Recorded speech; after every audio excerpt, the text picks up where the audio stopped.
Parece que al apóstol Pedro, las lecturas de la palabra de Dios de ayer, el pasaje evangélico, la enseñanza de nuestro Señor Jesucristo sobre el perdón, de cómo perdonar y sobre todo cuál debe de ser la pedagogía del perdón en los cristianos y en nosotros los católicos, le debió de impactar de tal manera que, no contento con lo que escuchó, le pide una aclaración, y eso es lo que escuchamos a partir del versículo 21 en el capítulo 18 de San Mateo. Dice: en aquel tiempo se adelantó Pedro y preguntó a Jesús: Señor, si mi hermano me ofende, ¿cuántas veces le tengo que perdonar? ¿Hasta 7 veces? Jesús le contesta: no te digo hasta 7 veces, sino hasta 70 veces 7. Y a propósito de esto, el reino de los cielos se parece a un rey que quiso ajustar las cuentas con sus empleados. Al empezar a ajustarlas, le presentaron uno que debía 10.000 talentos. Como no tenía con qué pagar, el Señor mandó que lo vendieran a él con su mujer y sus hijos y todas sus posesiones, y que pagara así. El empleado, arrojándose a sus pies, le suplicaba diciendo: ten paciencia conmigo y te lo pagaré todo. El Señor tuvo lástima de aquel empleado y lo dejó marchar, perdonándole la deuda. Pero al salir, el empleado aquel encontró a uno de sus compañeros que le debía 100 denarios y agarrándolo lo estrangulaba diciendo: págame lo que me debes. El compañero, arrojándose a sus pies, le rogaba diciendo: ten paciencia conmigo y te lo pagaré. Pero él se negó y fue y lo metió en la cárcel hasta que pagara lo que debía. Sus compañeros, al ver lo ocurrido, quedaron consternados y fueron a contarle a su señor todo lo sucedido. Entonces el Señor lo llamó y le dijo: siervo malvado, toda aquella deuda te la perdoné porque me lo pediste. ¿No debías tú también tener compasión de tu compañero como yo tuve compasión de ti? Y el Señor, indignado, lo entregó a los verdugos hasta que pagara toda la deuda. Lo mismo hará con vosotros mi Padre del cielo, si cada cual no perdona de corazón a su hermano. Cuando acabó Jesús estas palabras, partió de Galilea y vino a la región de Judea, al otro lado del Jordán. Mirad, la pregunta de Pedro es una pregunta que todos nos llevamos escrita en el corazón, tanto porque nosotros somos sujetos de misericordia, somos mendigos de misericordia, como también nosotros somos los que tenemos que perdonar tantas veces a la misma persona. Cuanto más quieres a una persona, más convives con esa persona. Normalmente las personas que más queremos son las personas con las que más tenemos trato, con las que más convivimos. Es difícil amar a personas que ni siquiera sabemos que existen. Por eso las personas con las que más convivimos son las personas que más nos tienen que perdonar y las personas que más hemos tenido que perdonar nosotros. Estoy seguro que nadie te ha perdonado tanto como tu marido o tu mujer, o tus padres, o tus hijos, o tus hermanos, o tus amigos, o tu novio, o tu novia, tus hermanos sacerdotes, tus hermanas religiosas. Aquellas personas con las que convivimos son a las que ofendemos, las que nos ofenden, a las que perdonamos y a las que pedimos perdón. Pero el perdón tiene un límite, pues tiene el mismo límite que el amor. Cuando el amor es ilimitado, el perdón no tiene límite. Lo he explicado muchas veces, pero siempre ayuda a recordarlo. La palabra perdonar, del romance, todas las lenguas que se derivan del latín, siempre tienen la misma raíz. Per, que significa, es una partícula que indica otra vez. Donar es dar. ¿Qué significa dar? Algo que tengo, que te doy a ti, te entrego a ti. Te entrego mi vida, te entrego mi amor. ¿Qué significa perdonar? Yo te di algo, lo más precioso, que era mi vida, que era mi amor, y tú lo maltrataste, lo malgastaste, abusaste de él. Me pediste perdón y yo te perdono. Quiere decir, perdonar, te lo doy otra vez. Te renuevo el amor que te di, que tú destruiste, que tú malgastaste, que tú machacaste, del que tú has abusado, y te lo vuelvo a dar. Y te lo vuelvo a dar con el mismo amor, con la misma grandeza.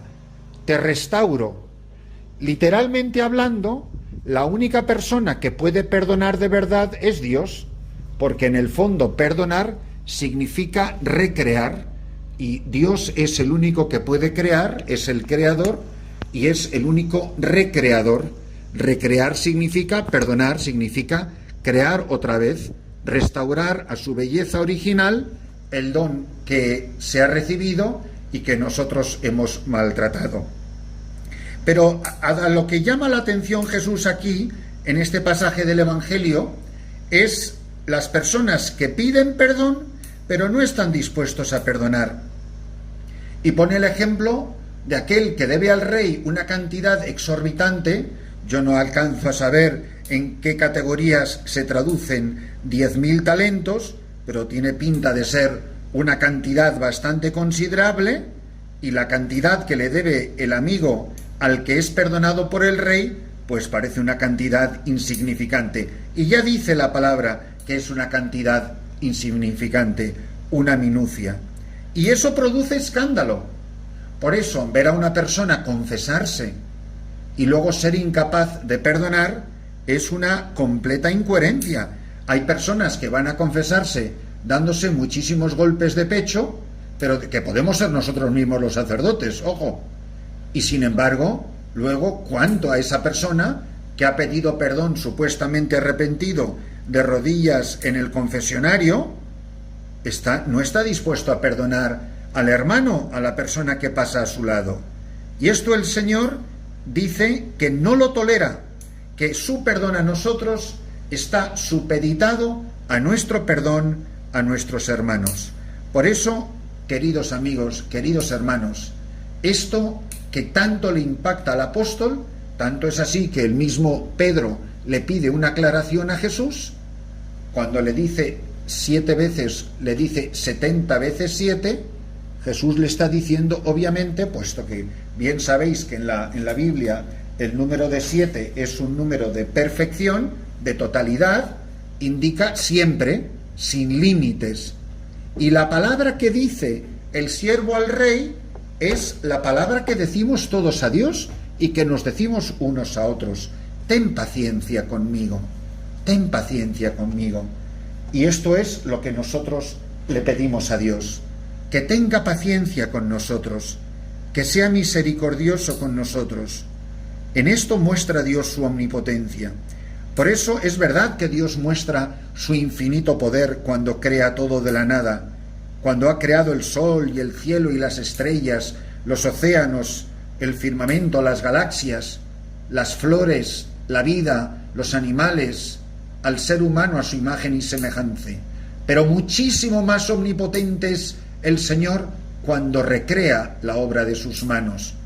Y eso lo decimos en el pregón de la vigilia pascual. Lo recordamos, que si grande fue la obra de la creación, y por eso hacemos todas esas lecturas del Antiguo Testamento en la Noche Santa, madre de todas las vigilias, en la vigilia pascual, muchísimo más grande ha sido la obra de la redención. ¿De qué nos serviría, dice el pregón, haber sido creados si no hubiésemos sido redimidos, si no hubiésemos sido salvados? Mirad, en el fondo, nunca somos más imagen y semejanza de Dios que cuando le imitamos en su tarea más hermosa. Y la tarea más hermosa a la que se dedica Dios, hablando de una manera muy antropomórfica, es en la tarea de perdonar, en la tarea de reconciliar, en la tarea de levantar y ayudarnos a empezar de nuevo. Por eso nunca te rindas, nunca te desanimes, nunca te canses de pedir misericordia, de pedirle a Dios que tenga paciencia. La paciencia de Dios es nuestra salvación. La misericordia de Dios es nuestra esperanza de la vida eterna. Y te lo pagaré todo. Mirad, este es el tiempo de la misericordia. Este es el tiempo de la reconciliación. Perdonar y ser perdonados. A fin de cuentas, ¿no es esto en lo que consiste la vida de un católico? Ir por la vida perdonando, ir por la vida pidiendo perdón. A lo mejor hay muchas personas a las que hace mucho tiempo que teníamos que haberles pedido perdón y hemos sido soberbios. A veces a las personas que más queremos, más hemos maltratado, porque damos por supuesto su amor, porque estamos seguros de que hagamos lo que digamos, contestemos como contestemos, pongamos el morro como pongamos el morro, esa persona siempre va a estar ahí. Y abusamos del amor de las personas y las hacemos mucho daño. Y a lo mejor, no a lo mejor porque ayer me pasó tal cosa contigo, pero qué bonito sería, y si esta homilía sirve modestamente para movernos a todos, a mí el primero a ello, sería maravilloso. Sería maravilloso si un marido, escuchando esta homilía, escuchando nuestra homilía, escuchando este evangelio, le dijera a su mujer: hace tanto tiempo que te tenía que haber pedido perdón por tantas cosas, por tantas cositas, por tantas cosas pequeñas, por tantas cosas aparentemente insignificantes. Que una mujer pida perdón a su marido, que unos padres pidan perdón a sus hijos, porque no siempre habéis sido buenos padres. Que unos hijos pidan perdón a sus padres, porque no siempre hemos sido buenos hijos. Que un jefe en la fábrica, en la oficina, en la universidad, pida perdón a sus trabajadores, a sus colaboradores, a sus alumnos. Qué bonito es eso. Mirad, yo creo que os debo una disculpa. Son cosas que hacen tan grande a una persona. Y dejo quizá lo más precioso para el final. Hay algunos que hemos recibido en la Iglesia el oficio de perdonadores, que somos los sacerdotes. ¿Cuánto ha perdonado un sacerdote? Y podéis pensar, claro, eso es muy fácil, porque como no le han ofendido a él, mirad, si un sacerdote ama a Jesucristo, todo lo que tú le haces a Cristo, ¿cómo no me va a doler a mí? ¿Cómo no le va a doler a un sacerdote que tú ofendas a la persona a quien él más quiere, por quien él le ha dado la vida? No hay cosa más bonita, yo creo que de las cosas más emocionantes que me han pasado en mis casi 40 años de sacerdote, las cosas más bonitas, es la de confesar a sacerdotes. Y por supuesto confesarme yo. Qué bonito es ir a un amigo y decir: oye, confiésame. A mí me ha pasado, de las cosas más bonitas es confesarme con mi obispo. Señor obispo, por favor, de todas las cosas que, pues miren, usted me puede confesar. Es muy bonito cuando tú vas a un obispo y tú le dices: me puede confesar, y eres su sacerdote, y te ayuda a levantarte, te ayuda a ponerte en pie, te ayuda a descubrir que el Señor tiene paciencia contigo y que te da otra oportunidad, porque 70 veces 7 es un número infinito. Mirad, para mí de las cosas más emocionantes es cuando un sacerdote se arrodilla frente a otro y le dice: confiésame, y cuando termina esa confesión le dice el que acaba de dar la absolución: y ahora confiésame tú a mí, porque quien te ha perdonado no es este hombre que ni es más bueno ni es más malo que tú, es simplemente otro pecador. Pero cuando se quita la estola y se la da al hermano sacerdote y él se pone de rodillas, qué impresionante es este gesto. Y me consta que cuando los laicos ven a sacerdotes confesarse, es algo que les toca muy profundamente. Por eso os animo, queridos hermanos, a no desaprovechar las oportunidades que la vida nos da de pedir perdón. Es de las cosas más bonitas que recuerdo de mi madre, ahora hace un año que murió. El esfuerzo que ella hizo al final de su vida de pedir perdón a tantas personas a las que ella sentía que había ofendido o había hecho daño. Lo hizo lo mejor que pudo. A todas las personas que ella recordó, quiso marcharse de este mundo habiendo perdonado, habiendo pedido perdón. Hagamos nosotros lo mismo. Si la misericordia de Dios es infinita, que también lo sea la nuestra. Que si teniendo misericordia infinita nosotros vamos a ganarnos el perdón de Dios, bendita sea la misericordia, bendita sea el arrepentimiento, bendita sea la paciencia que nos va a abrir las puertas del reino de los cielos.